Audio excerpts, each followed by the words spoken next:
Hi, everyone, and welcome to Wednesday Wisdom. I'm Melissa Peshka with Essential Life Mastery Coaching and Healing. I hope you're all having a wonderful day. Today, I want to talk to you about trauma's safe harbor. This week is inspired from a post that I saw online, and it kind of triggered me. Let me read you the post, the quote. Trauma happens and harms us. But I often wonder if the worst trauma is the second wave. When your story is misbelieved, mistrusted, maligned. May your story find safe harbor in the presence of people who will honor both your vulnerability and resilience. And I do want to give credit to who KJ Ramsey wrote that. Just wanted to honor the writer. This triggered me because it's true. The one that caused the trauma may feel different. It wasn't that way. It wasn't that bad. You're overreacting. That may be their account of it. But, or worse yet, those you tell might say, I think you're overreacting. It really wasn't that bad. That person's not that bad. So what you feel deep down inside isn't what others think or feel. That's where the second wave comes in. Those people who are supposed to be your allies, who are closest to you, that you express what happened, may turn it against you. So people ask, why don't abused people just leave? Okay, why do they stay so long? Why don't they just leave? They know they're being abused. They know, maybe they have the fear of the second wave. Fear no one will believe them, or that their abuser will cause more harm once it's out. Nevertheless, when you experience whatever type of trauma it is your experience, not anybody else's. It's your experience. Yours to heal from or suffer endlessly with. Either way, when your story comes out, you may face the obstacles of those who have different opinions, those who don't appreciate your vulnerability. When you've already been vulnerable, and each time you speak of the trauma, even in the effort to heal from it, you're being vulnerable. You're very vulnerable. And it takes courage, and it takes the appropriate person to tell your story to. One who will hold that space of healing for you. You and your feelings are in a very fragile and delicate state when you're telling your story. You might feel like you don't want to talk about it. You don't want to talk about your feelings. You don't want to talk about your story.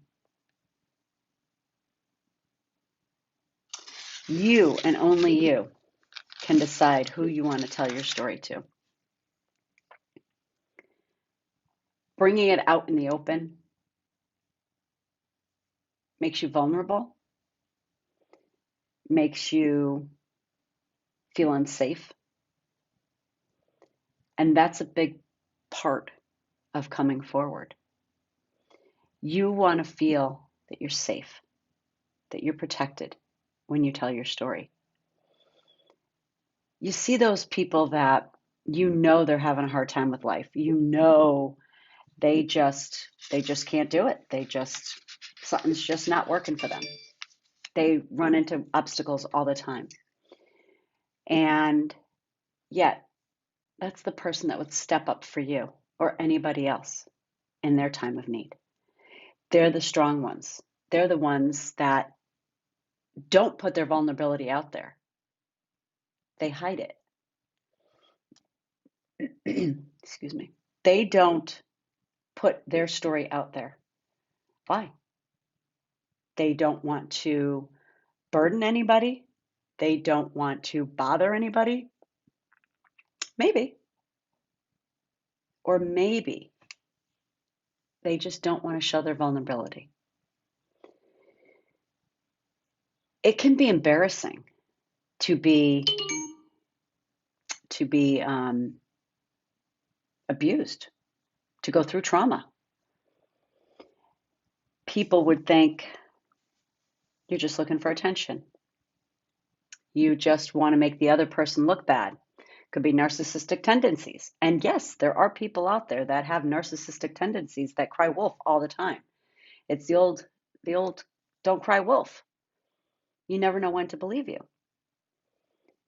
So those are the things that in the back of our minds are sitting there while we're deciding whether to share our story or not. When you come out and share your story,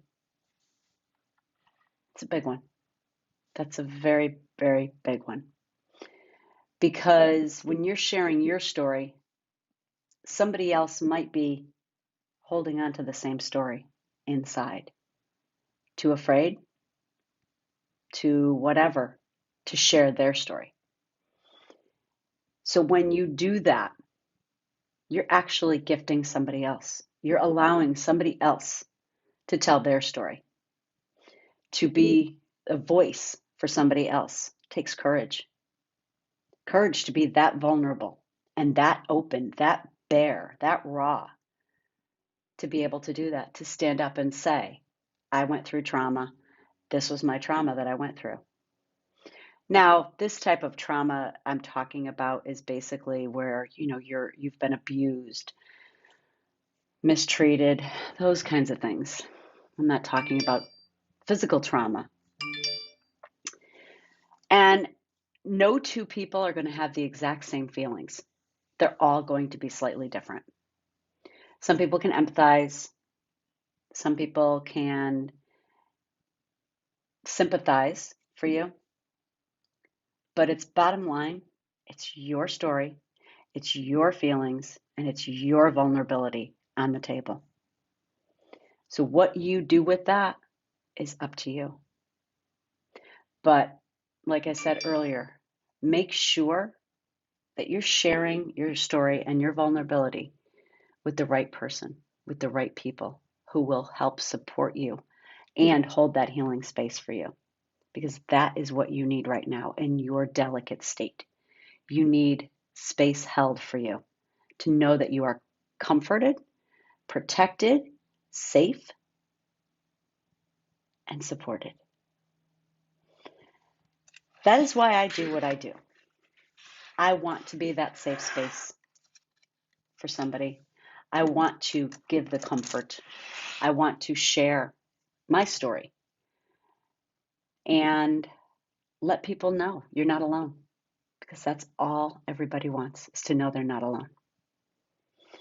I thank you all for watching, and I hope you have a blessed day. And again, if there's anything I could ever do, please don't hesitate to reach out. Everybody take care.